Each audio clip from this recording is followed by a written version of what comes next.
Yo, what's up mga tropa peeps? Nako, may magandang balita po tayo ngayon tungkol po sa Pilipinas. Alam niyo po ba na madalas nating marinig sa social media ang mga negatibong balita. Pero kapag may mga magandang nangyayari sa bansa natin, minsan hindi gaanong napapansin. Kaya ito po ang pag-usapan natin ngayon. Ayon mismo sa Bureau of Immigration, patuloy na tumataas ang bilang ng mga dayuhang turista na bumibisita sa Pilipinas ngayong 2026 at hindi lang basta tumataas kahit ngayong tag-ulan at tapos na ang summer vacation season, patuloy pa rin po ang pagdating ng mga turista. Kung delikado ang bansa gaya ng pinipinta po ng ilang mga kritiko, bakit dumarami po ang mga dayuhang pumupunta rito? Kung walang tiwala ang mga tao, ang mga turista sa Pilipinas, bakit patuloy na tumataas ang arrivals natin? Ayon po sa datos, mas mataas ang bilang ng mga dumating na turista ngayong taon kumpara noong nakaraang taon. At ang pinakamalaking grupo pa rin po ng mga bumibisita ay mula sa South Korea, United States, Canada, Japan at China. So ibig sabihin, kilala pa rin ang Pilipinas bilang isang magandang destinasyon sa Asia. At alam natin na kung ano po ang isa sa pinakamalaking dahilan, seguridad.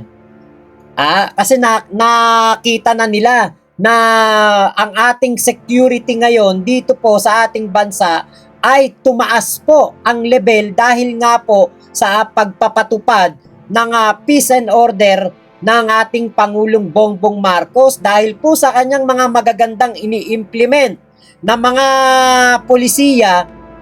Nakikita po syempre yan ng mga turista na safe pumunta dito sa ating bansa.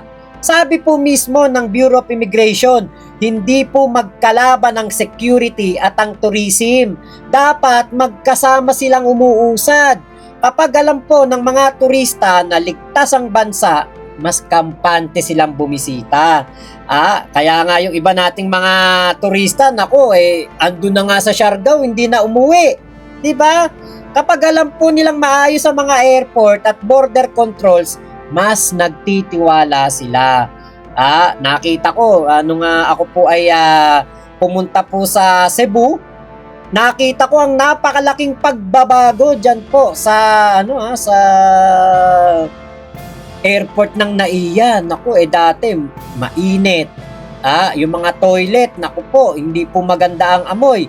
At napakakonti ng mga kainan. Ngayon, nakita ko ang ganda ng mga kainan dyan. May bagong bukas dyan. Iyan natin yan sa separate vlog natin yan. Ang ganda ng mga restaurant na dyan na talagang makakapagpahinga at komportable ang lakas ng aircon. Kapag ganyan po, na-upgraded na ang ating mga airport, tapos, maganda pa ang border controls at security, talagang mas dadayuin po tayo ng mga turista. Yan po ang napakaganda niyan. Ngayon, ito pong mga karanasan ko. Ako'y bumibiyahe din po sa ibang bansa. At syempre gusto ko rin na ligtas at organisado din po syempre dapat yung lugar na aking pupuntahan. Nakarating po ako ng Malaysia, Hong Kong, China, Macau. Talaga namang mga primera klase at ang gaganda po dyan ng mga airport. Mabibilis. Itatatak mo lang nga na ganun yung passport mo tapos konting may gagawin ka lang na konting proseso. Tapos picture, larga na, tapos na kagad. Napakabilis. Ganyan po katindi ang mga airport sa ibang bansa. Kaya nga 'di ba, dapat sana dito sa Pilipinas ganun din ang mararanasan ng ating mga turista. Dahil tayo po mismo nagagandahan sa ginagawa ng ibang bansa. Di syempre, yung mga turista din natin, ang gusto rin nila, ganyan din po ang kanilang mararanasan. Mabilis. Mabilis na experience sa mga pantalan, sa mga airport. Mabilis ang kanilang proseso.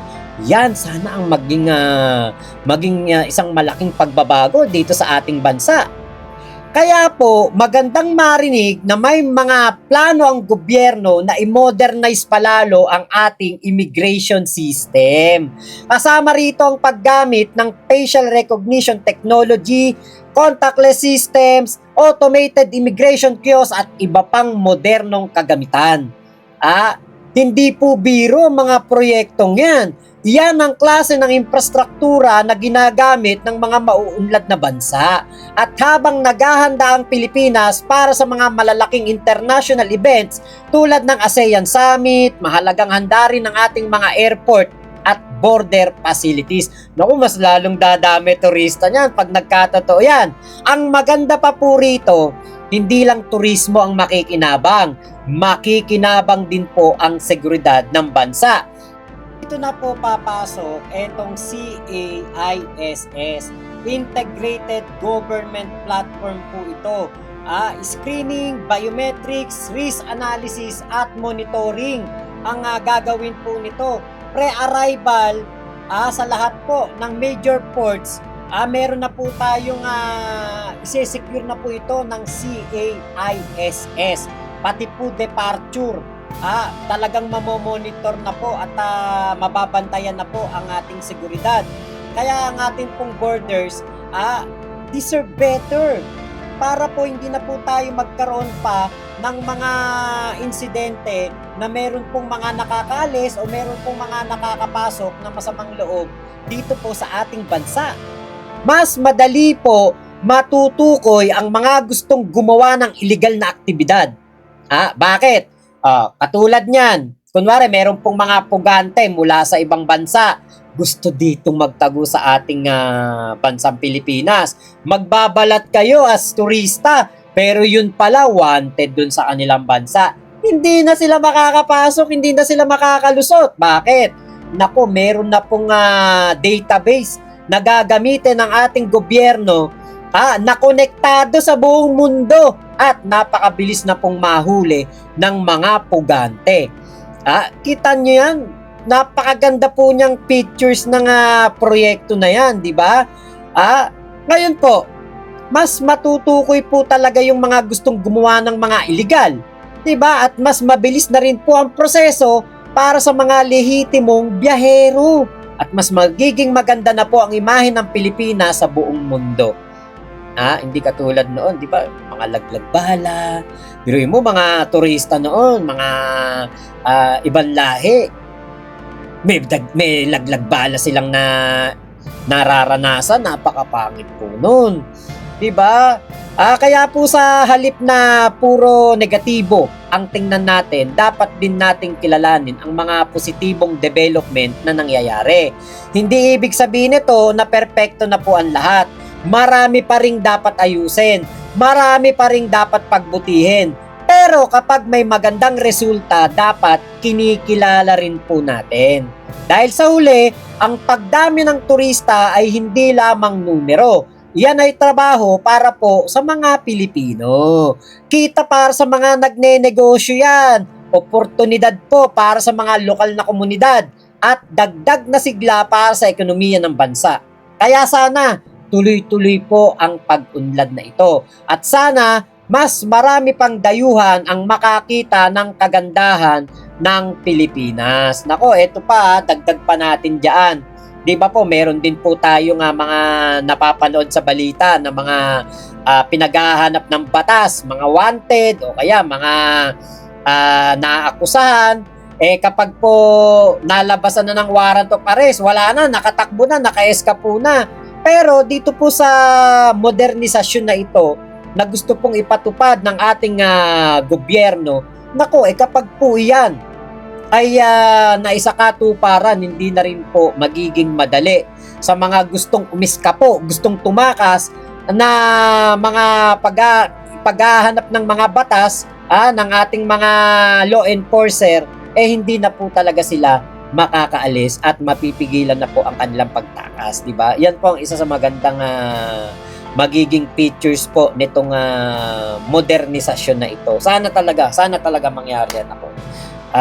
Kasi ako, pag bumibiyahe din ako, gusto ko rin ganun, mabilis. Talagang syempre, nakakatakot naman yun kung meron kang makatabi na pugante o meron kang makatabi na masamang tao sa iyong paglalayag, sa iyong paglipad, di ba? Nako, sana nga po talaga mabago ito at magkaroon po ng mas modernisado na mga kagamitan ng ating airport kasabay ng pag-upgrade katulad niyan yung Cebu International Airport. Nako, ang ganda. Ang NAIA, di ba? Sana lalong magpatuloy ang pagganda nito at ang pagbabago. At syempre, yung ating Clark International Airport, talaga naman po yan ang isa sa mga magagandang airport din. Ito po nga ating NAIA, kung hindi pa po dahil sa ating Pangulong Bongbong Marcos, hindi pa po ito gaganda at hindi pa po masusolusyonan ang mga problema nito. Di ba? Worst airport nga yan, yung NAIA. Buti na lang talaga, dumating ang ating Pangulo at ginawa po ang isang napakagandang pagbabago at pag-upgrade ng ating NAIA. So, lamang po, maraming salamat sa pagsama nyo dito sa aking vlog na ito. Ingat po kayo. Nasaan mang panig kayo ng mundo, Momo, chup chup, love you, love you. God bless us all, Pilipinas. God first. Salamat po.